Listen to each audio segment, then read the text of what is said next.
La pólvora. Noticieros en línea.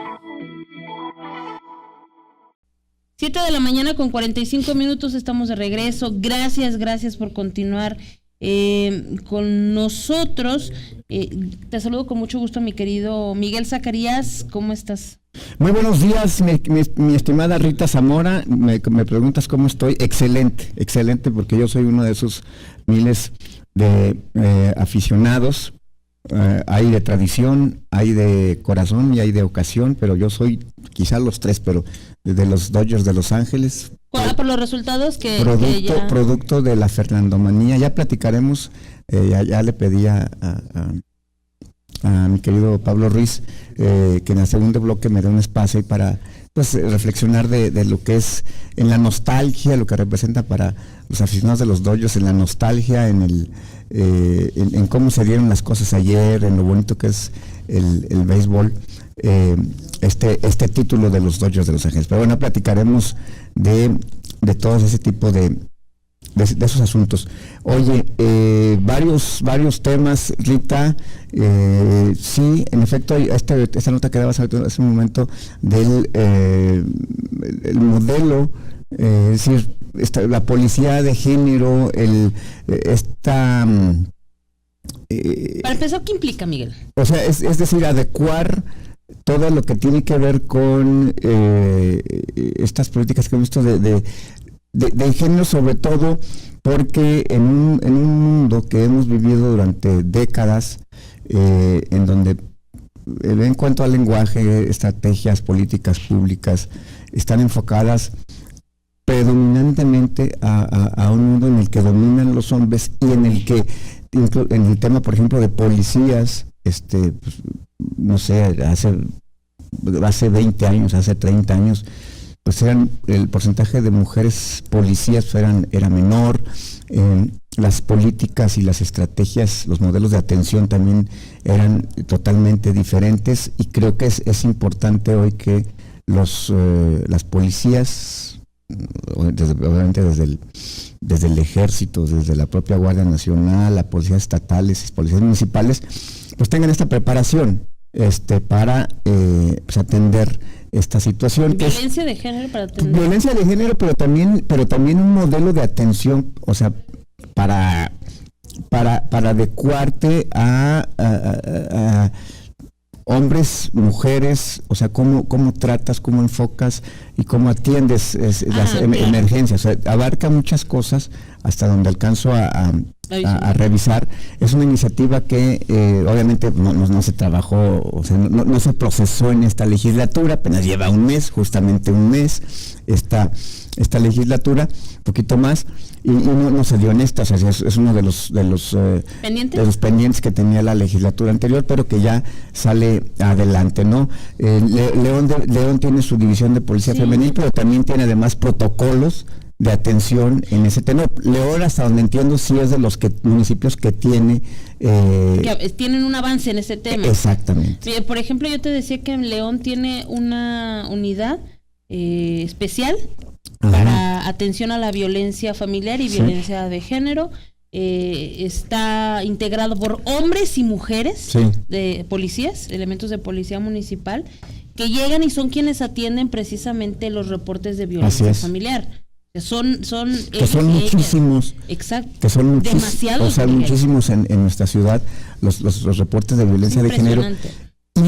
Pero lamentablemente, Rita, ¿cuántos de esos reportes se traducen en denuncias? O sea, es decir, este tema que sí es absurdo, o sea, es decir, cuando hay violencia tal cual, física, y luego el tema pues es la famosa conciliación. Claro. Híjole, es muy difícil, muy complejo que puedas encontrar algo que se pueda, que a partir de que se llega a la violencia física, que es un caso extremo, se pueda resolver con conciliación, ¿no? O sea, sí es difícil pensarlo, diríamos, de una manera cruda, decir, quien pega una vez, quien ejerce violencia una vez, lo vuelve a hacer. Contra su pareja, lo vuelve a hacer.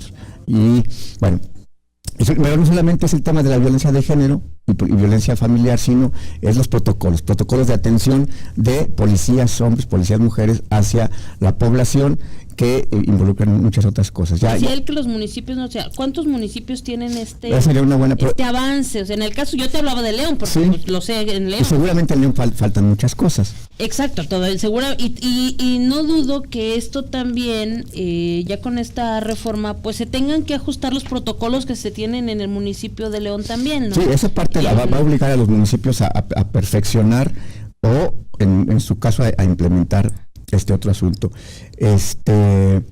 Bueno, vamos a platicar también de otros temas. Sí, en efecto, me dice la unidad de género ya la hay ya en los 46 municipios. Hace 3 años que ya está en todos, me dice alguien de la Secretaría de Seguridad. Entonces habrá que ver hasta qué nivel, y este dato que dio ayer, porque ahí está la declaración de Erandy Bermúdez, diputado panista, no es diputado Morena que está quejándose de todo.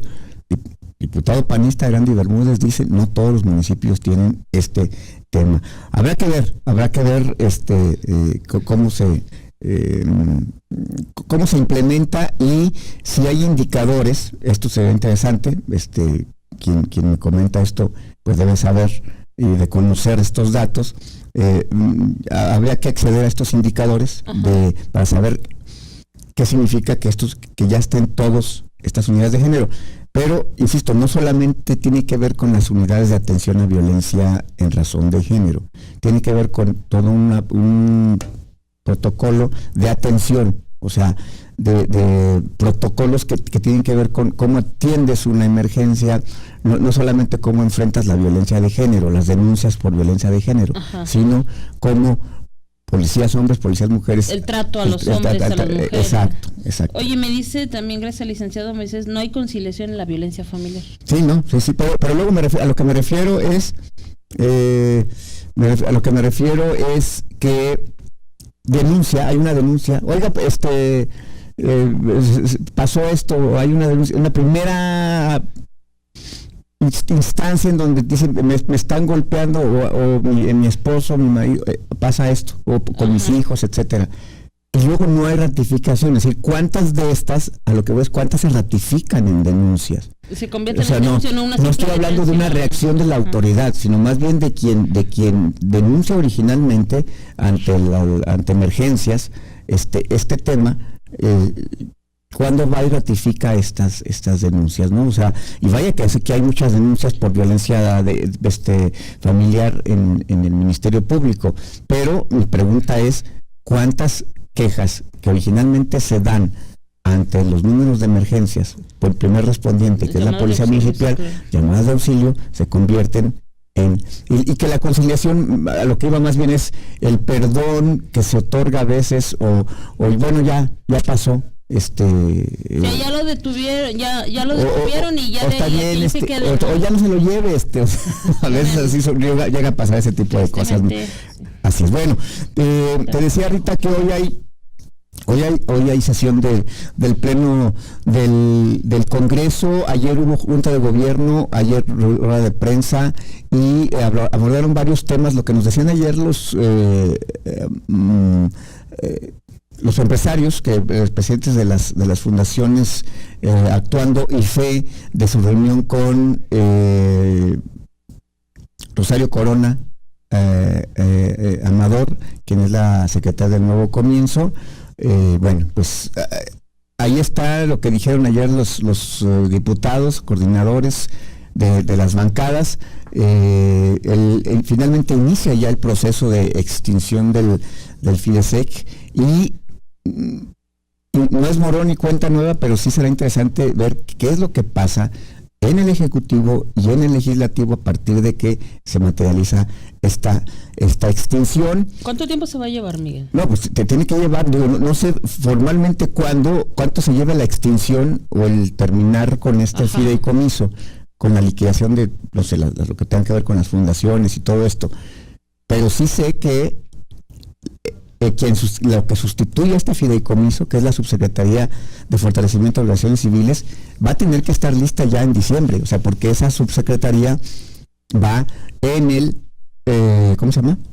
En la ley de ingresos, en la iniciativa de ley de ingresos. Recibir ese recurso ya. O sea, exactamente, exacto. Entonces hay como una especie de límite, tiempo límite, que tiene que ver con la aprobación de la ley de ingresos, y aún más corto, porque el Ejecutivo tiene que enviar su iniciativa de ley de ingresos, si no mal recuerdo, al 25 de noviembre, porque el 15 son los municipios, es el límite que lo mandan los municipios, hasta donde entiendo. Después el 25 de noviembre es cuando lo manda el Estado, entonces ahí ya tiene que venir esa subsecretaría, cuánto va a costar, quién va a estar, pero sí cuántos puestos va a requerir, los salarios, todo, y por supuesto tendrá que explicar ahí mismo el secretario de Finanzas, Héctor Salgado Banda, el proceso y cómo se va a dar, y por supuesto que los diputados le van a preguntar, oiga,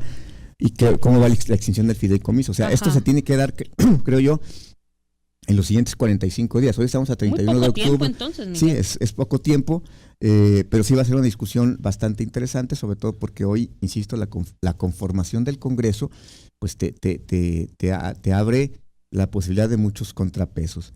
Y ayer, justamente hablando de estos contrapesos, ayer Morena también pide ya que se abra, que se arranque con el proceso de designación del próximo o próxima procurador estatal de los derechos humanos. Esto va a ocurrir también, o debería de ocurrir, a más tardar, creo que es el 15 de diciembre, o entre el 15 y el 20 de diciembre, cuando se vence el plazo, los 4 años de este titular, que ya sabemos que ya Vicente Esqueda no está en la Procuraduría Estatal de los Derechos Humanos. Despacho, se llama Eliseo Hernández, ¿no? Eliseo Hernández es el encargado de despacho, y se supone que su cargo pues termina también en diciembre. No pasa nada, o sea, si legalmente pues, puede seguir ahí el de encargado de despacho. Y esto puede pasar si no hay acuerdo. Para que haya un nuevo ombudsperson, como se le llama ahora, que puede ser hombre o mujer, tienen que votar las 2/3 partes de los legisladores presentes, es decir, si van los 36, se requieren 24 votos para elegir al nuevo procurador o procuradora estatal de los derechos humanos. Ese es el punto final a donde debe de derivar este proceso. Pero antes está la convocatoria. Y en la convocatoria vamos a ver cómo viene, porque pues hay que recordar que en las últimas 2 ocasiones en que se designó titular de la Procuraduría, pues hubo había mayoría del PAN, el PAN tranquilamente podía sacarlo adelante. Exacto. Hoy no ocurre este asunto y por eso se eligió a Raúl Montero de Alba, que fue el procurador de derechos humanos de más bajo perfil que ha habido en la historia de Guanajuato, y Vicente Esqueda, militante panista, que bueno, finalmente pues ahí fue designado y triunfó porque finalmente tenía el respaldo de Acción Nacional. Claro. Lo deseable, lo esperable es que ninguno de estas 2 premisas se cumpla y realmente llegue alguien que pueda representar un contrapeso.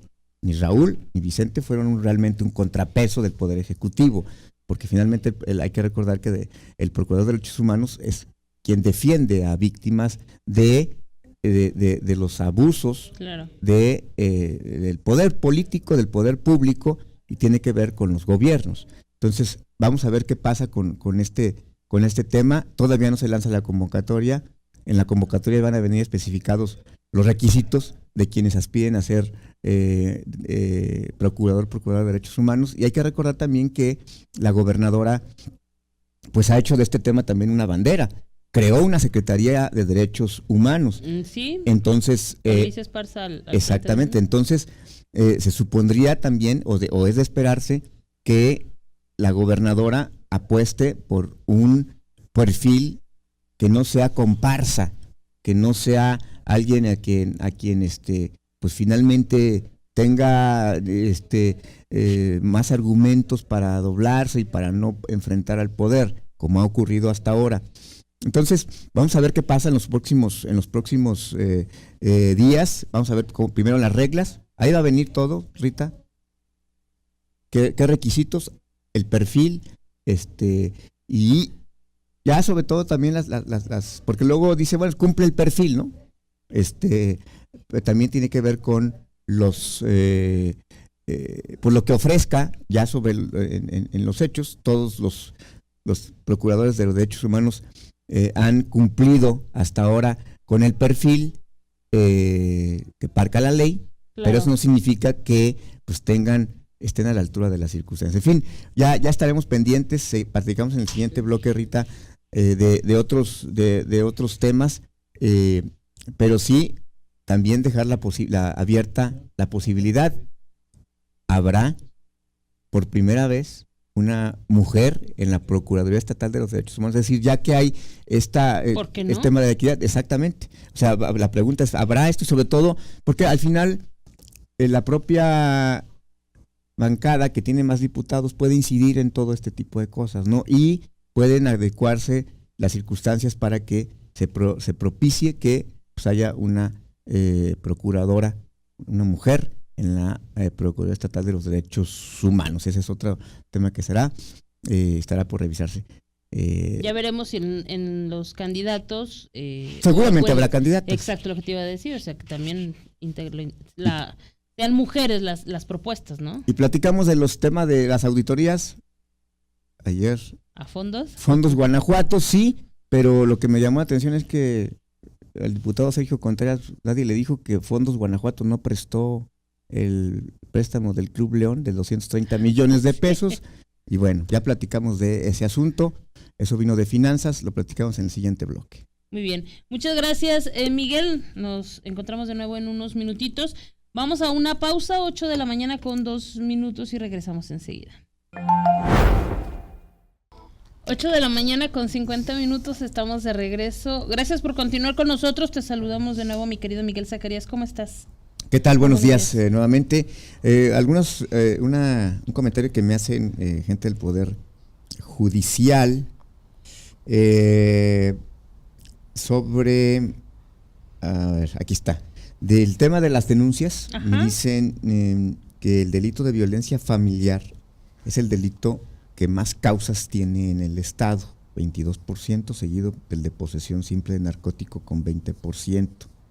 Y eso que no llegan todos los asuntos a judicializar, datos según el último informe del Poder Judicial, consultable en la página del mismo. En efecto, sí, o sea, es decir, sí, el delito de violencia familiar, es decir, sí llega a denunciarse, sí llega a judicializarse, y en efecto, como me dice esta persona que tiene que ver con el Poder Judicial, aún así hay una cifra, puede ser negra, o sea, es decir, que no se denuncia, o sea, como a quien lo asaltan en la vía pública y no denuncia. O sea, nada más lo reportó, por ejemplo, nada más lo reporta la Policía Municipal, pero ahí se quedó. Igual no también pasa en el tema de violencia familiar, hay gente que reporta pero no denuncia, y aún así, digo, para un poquito calibrar de qué nivel es este tema de la violencia intrafamiliar, pues ahí está, primera causa, y aún así hay delitos que no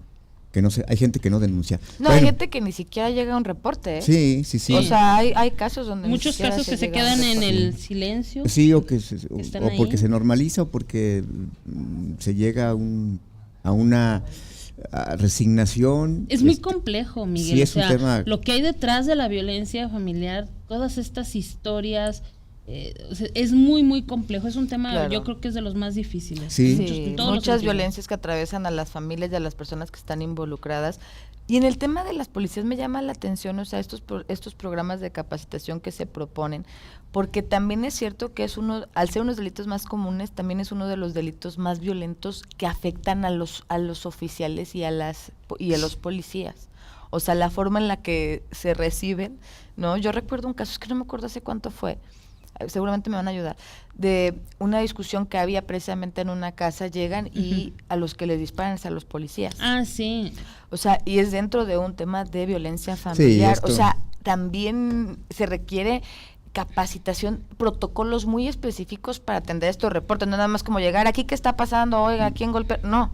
O sea, para enfrentarte al violentador. Sí, para enfrentarte a la situación no es cualquier cosa. Y además, para poderlo ver con perspectiva de género, que es creo que lo que se propone o lo Sí, que esta es una se parte. busca, de cómo tratar realmente a una víctima, de cómo conducirla, de cómo apoyarla, de cómo resguardarla.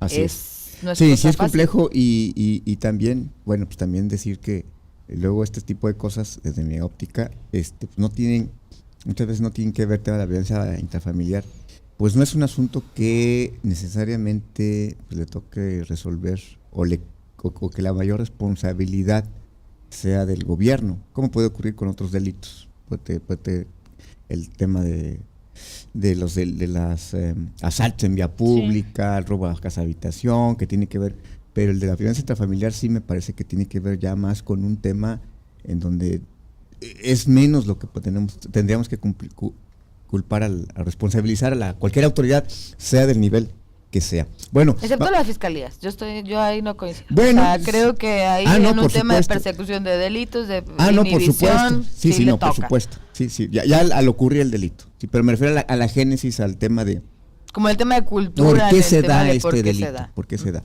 Bueno, decíamos que en el Congreso local, hoy hay sesión del Pleno, se aprobó ayer una propuesta del Partido Verde que se someterá al Pleno, creo que no va a tener ningún problema en pasar de aprobarse, una auditoría a Fondos Guanajuato, que se agrega al tema de la auditoría del FIDESEG ya aprobada. Y es un tema que al final me parece que en la narrativa del gobierno de Livia Denis García, el nuevo comienzo le abona. Se audita al FIDESEG y se audita a Fondos Guanajuato. Por el FIDESEG, y en ambos casos dice, a ver, no es borrón ni cuenta nueva, vamos a investigar si hubo irregularidades, si hubo corrupción, si hubo asignación indebida de recursos, si hubo apoyos que no estaban fundamentados. En fin, al final eso abona para el discurso que está abanderando Livia Denis García, que está ya como en otra fase. Ayer escuchamos aquí a los empresarios pues quejarse de es que no me recibes Livia, es que no hemos platicado con ella, es que Rosario Corona no me recibe, es que no nos atiende. O sea, al final ya digamos que el gobierno de Livia ya está en otro nivel o en otro escalón. La secretaria Rosario Corona ya está reuniéndose con los diputados, ya se reunió con los diputados, y planteando lo que significa pues quizá la extinción del FIDESEG y lo que viene ahora. Y eso nos habla pues ya de la determinación que hay de este gobierno, es decir, los empresarios pues finalmente tendrán que resignarse, me refiero a resignarse que ya nada se puede hacer materialmente para evitar la extinción del FIDESEG. O sea, es decir, ya es una decisión tomada, asumida, por supuesto ellos seguirán seguramente dando la batalla en otros términos, pero creo que está claro ya que la gobernadora... Pues es que eso ya existe, o sea, ya pasó. Y la gobernadora ¿Cómo lo frenas ya? mandó el mensaje ya de que este tema ya no va más y sobre todo pues que se corta con unos usos y costumbres de estos privilegios que tenían las organizaciones empresariales para prevalecer, pedir un impuesto, copar consejos, copar las fundaciones para ser las intermediarias de esto. Eso ya es el mensaje que creo que queda de fondo, y eso por un lado. Pero además ya en el tema de los apoyos también va a quedar claro que esto que platicábamos hace algunas semanas, o que desde mi punto de vista se está dando, no sé cómo decirle si es morenización o López Obradorización de ciertos programas, por lo menos en algunos tintes. Fondos Guanajuato ya no solamente va a apoyar a empresas micros o medianas, sino va a dar créditos más, ya 2 minutos nada más. Es que te digo que el caché está imposible. Va a dar apoyos a organizaciones más amplias y en organizaciones civiles también es masificar y dispersar los apoyos. Pero creo que llegar, perdón, nada más sí. a sectores, asociaciones menos rimbombantes, sin descuidar a las otras, pero de alguna manera sí enfocarte a personas y asociaciones más modestas. Lo que creo es que no sé qué opinen, ¿verdad? O sea, es claro, tiene que llegar al mayor número de personas, apoyar el mayor número de proyectos y al final creo que son los que en la mesa son lo que nos preguntamos. En el tema de las auditorías, pues sí, muy loable, qué bueno, que se pongan de acuerdo, que hagan auditorías, pero con base en qué están hechas, cómo se hacen esas auditorías, porque hay muchas cosas que podrían en el deber ser no correctas, pero que son legales, ¿no? Entonces a veces siento que cuando decimos, ay, qué bien, que se haga una auditoría y que se contemple punto a punto, ¿quién es esa auditoría y cuál es ese procedimiento para realmente poder saber si el uso de esos recursos públicos fue adecuado o no? Nos vamos a quedar con muchas dudas. Yo se los adelanto. Sí, por supuesto, no, desde luego. Igual el con desde fondo luego, de y no Guanajuato. sabemos si se va a aclarar todo y si va a haber alguna irregularidad, si alguien lo van a... O sea, eso normalmente no pasa. Recuérdenme cuántos han estado en la cárcel por desvío de recursos. No, cuántas auditorías se hacen a todo el tiempo. Responsabilizado. Exactamente, eso finalmente en la tradición política. Y de Fondos Guanajuato es que en teoría el punto era ese, lo que tú decías, ¿no? O sea, eran fondos para empresas o emprendedoras, o bueno, o sea, las primeras fases, micros, medianas, pero pues resulta que no, que también hubo apoyos de muchos tipos y mucho más grandes que usaban en este fondo. Que además el tema de la pandemia fue también ahí...